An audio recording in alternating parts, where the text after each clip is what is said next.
ஒரு ஊடகவியலாளர் அதை எப்படி புரிஞ்சுக்கிறேன்னா, இன்னைக்கு சசிகலா அவர்களுக்கோ, ஓபிஎஸ் அவர்களுக்கோ, டிடிவி தினகரன் அவர்களுக்கோ தங்களை முதல்ல வலுவானவங்க அப்படிங்கறத ப்ரூவ் பண்ண வேண்டிய தேவை அவங்களுக்கு முதல்ல இருக்கு. ஏன்னா நம்ம வந்து தொடர்ச்சியா எப்படி ஒரு 10 தோல்வி பழனிசாமி அப்படின்னு அவங்க குற்றச்சாட்டு வச்சாலும் கூட இந்த 10 தேர்தல்கள்ல இவங்க எங்கேயும் வெற்றியை பதிவு செஞ்சிடல. ஒரு 10 தோல்வி பழனிசாமி உதாசீனப்படுத்துறப்ப கோவில்பட்டியில டிடிவி தினகரன் அவர்கள் கோவில்பட்டியில போட்டிட்டாங்க. அந்த தொகுதியில வலுவாக இருக்கக்கூடிய அவருடைய சமூக வாக்குகளை கணிசமா வாங்கினாரே ஒழிய அவராலேயே வெற்றி பெற முடியல.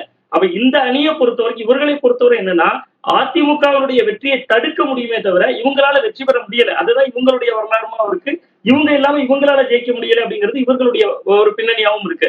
சோ இப்ப இவர்களை பொறுத்தவரை என்னன்னா நாங்க ஒரு வலுவா இருக்கோம் அப்படின்னு காட்டுறதுக்காக யாரெல்லாம் இப்படி ஓரங்கட்டப்பட்டிருக்காங்களோ அவங்களுக்கு எல்லாம் ஒரு முகம் இருக்கிற மாதிரியான ஒரு தோற்றத்தை நான் தெளிவாக என்னுடைய சந்தேகம் ஒன்னே ஒண்ணுதான் சார். இப்ப அணிகள் இணைப்பு தான் இதுல மையம். இவங்க எல்லாம் அணிகள் இணையணும்னு பாஜக விரும்புதுன்னா இவர்கள் எடப்பாடி பழனிசாமி அவர்கள் கிட்ட அதிருப்தியில இன்னைக்கு இருக்கிறதா சொல்லப்படக்கூடிய செங்கோட்டையன் அவர்களையோ அல்லது விருதுநகர்ல மிகப்பெரிய அளவுல ஒரு பிரச்சனைகள் நடந்துட்டு இருக்கக்கூடிய ராஜேந்திர பாலாஜி, மாப்பா பாண்டியராஜன் போன்றவர்களையோ சந்திச்சிருந்தாங்கன்னா நம்ம வந்து பேசலாம். ஒருவேளை அணிகள் இணையுது.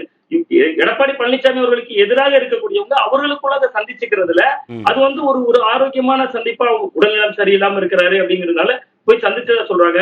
இன்னும் நேரடியா அதிமுகவுல இவங்க எல்லாம் சேராம சசிகலாவோ ஓபிஎஸ்ஓ டிடிவியோ சேர்த்து கொள்ளப்படாமலோ சேராமலோ என்டிஏன்னு பாஜக மூலமா கூட்டணி வச்சுக்கிட்டா உள்ள வர்றதுக்கு வாய்ப்பு இருக்கா?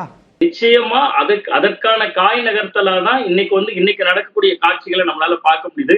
என்னுடைய யூகம் சரியா இருந்ததுன்னா முக்குளத்தோர் வாக்கு வங்கியை குறிவைத்து நாங்க ஒரு வலுவா இருக்கோம் அப்படிங்கக்கூடிய ஒரு அணி திரட்டலுக்கான முன்னோட்டமா தான் இதை நான் பாக்குறேன். இன்னைக்கு அவங்க போய் வைத்தியலிங்கத்தை அவர்களை சந்திச்சதுல இருந்து இந்த ஆண்டு ஒரு மத்தியக்குள்ளாகவே ஒரு முக்குளத்தோர் பெரிய மாநாடு நடத்தி அந்த மாநாட்டுல தங்களுக்கு ஒரு செல்வாக்கு இருக்கக்கூடியதை அவங்க ஒரு காட்டணும் அப்படிங்கக்கூடிய ஒரு நிலைப்பாடு எடுப்பாங்க அப்படிங்கறதான் எனக்கு தோணுது.